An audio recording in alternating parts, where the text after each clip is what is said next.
आज का वीडियो एक ऐसी पुरानी अदाकारा के नाम जिनकी दास्तां बहुत ही अनोखी और जज्बाती है, जिनके दादा को क्वीन विक्टोरिया ने खुद तलवार भेंट की और जो खुद दुनिया से बेपरवाह पुराने ज़माने की एक ऐसी अदाकारा रहीं जिन्होंने अपने बोल्ड सीन से पानी में आग लगा दी। खूबसूरत और नाजुक सी ये अदाकारा ने चाहे जितने भी पर्दे को हिला देने वाले बोल्ड सीन दिए हों, लेकिन कभी भी इनकी गिनती सी ग्रेड की हीरोइनों में नहीं हुई।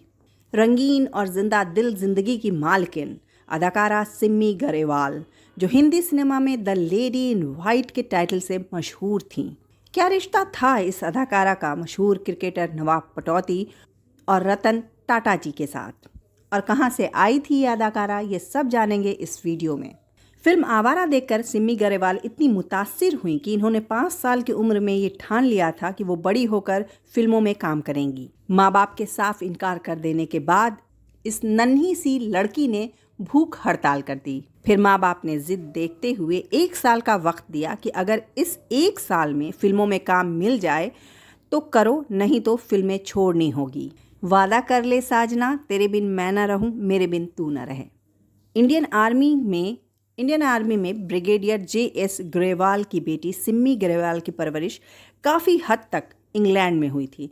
जब मुंबई आई फिल्मों में अपनी किस्मत आजमाने के लिए, कमाल की बात ये थी कि इनकी कोई भी पहचान फिल्म जगत में नहीं थी, लेकिन इरादों की पक्की ग्रेवाल की किस्मत उनके साथ थी और 2 बड़े और सुलझे हुए डायरेक्टर्स ने इन्हें काम दिया। राज कपूर साहब ने मेरा नाम जोकर और महान सत्यजीत रे ने फिल्म अर्नेयर दिन रात्रि में एक तरफ डायरेक्टर राज खोसला के साथ फिल्म 2 बदन में काम किया, तो दूसरी तरफ parallel cinema maker Mrinal Sen के साथ। एकदम अलग बोल्डनेस वाली सिमी गरेवाल हिंदी फिल्म जगत में गलत वक्त पर आ गई थी। एक चमकती हुई, निखरी और खूबसूरती वाली सिमी गरेवाल के लिए हिंदी फिल्म उस वक्त शायद तैयार नहीं था। उनकी बोल्डनेस ने शायद उनके करियर को रोक दिया। ये कौन आया, रोशन हो गई महफिल किसके नाम से, देव आनंद साहब के साथ 3 देवियां ने सिमी गरेवाल को शोहरत दी। फिल्म सिद्धार्थ में शशि कपूर के साथ सिमी गरेवाल नजर आई, जो इंडो अमेरिकन फिल्म थी। बॉलीवुड के इतिहास में पहला न्यूड सीन सिमी गरेवाल ने इस फिल्म में दिया। पामेला चोपड़ा सिमी गरेवाल की कजिन थी, जिनकी शादी जबरदस्त डायरेक्टर यश चोपड़ा से हुई थी। तो इस तरह यश चोपड़ा सिमी गरेवाल जी के जीजा जी हुए। इस अदाकारा ने डॉक्यूमेंट्रीज बनाई, टीवी शोज किए और फिल्म मेकिंग में भी अपना हाथ आजमाया। भारतीय टेलीविज़न में सबसे बढ़िया इंटरव्यू बेस्ड शो भी सिमी गरेवाल ने ही पेश किया। सिमी गरेवाल के पर्सनल लाइफ की बात की जाए तो इनका नाम राज कपूर, मनमोहन देसाई, जामनगर के महाराज और नवाब पटौदी साहब के साथ भी जुड़ता रहा है। कभी पेपर तो कभी मैगजीन की सुर्खियां भी बनता रहा। कहा जाता है नवाब पटौदी के साथ इनका रिश्ता काफ़ी करीबी था। जब नवाब पटौदी चाह रहे थे इनसे शादी करना, तब सिमी गरेवाल का करियर उरूज पे था और इस तरह नवाब पटौदी की ज़िंदगी में शर्मिला टैगोर के आने के बाद उन्होंने सिमी गरेवाल को अलविदा कह दिया। सिमी गरेवाल ने शादी रवि मोहन से की, जो दिल्ली के चूनामल परिवार से ताल्लुक़ रखते थे, लेकिन ये शादी चल नहीं पाई।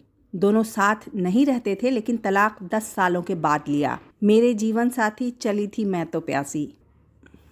सिमी गरेवाल ने अपने एक इंटरव्यू में बताया था कि वो रतन टाटा जी को भी डेट करती थी और दोनों का बेहद लंबा और करीबी रिश्ता रहा। दोनों शादी भी करना चाहते थे, लेकिन ये रिश्ता क्यों टूट गया ये सिमी गरेवाल जी ने कभी भी नहीं बताया।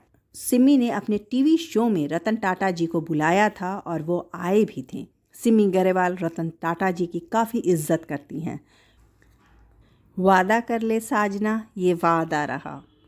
अक्सर वाइट कपड़ों में दिखने वाली सिमी गरेवाल ने जो भी किरदार निभाए उन्हें याद रखा गया। चलते चलते मेरा ये गीत याद रखना, कभी अलविदा ना कहना। 1980 में आई फिल्म कर्ज सिमी गरेवाल और ऋषि कपूर की एक बेहतरीन फिल्म है। मैं नीला अफरोज़ यहीं पर मिलूंगी थोड़ी इंतज़ार के बाद एक पुराने किस्से के साथ।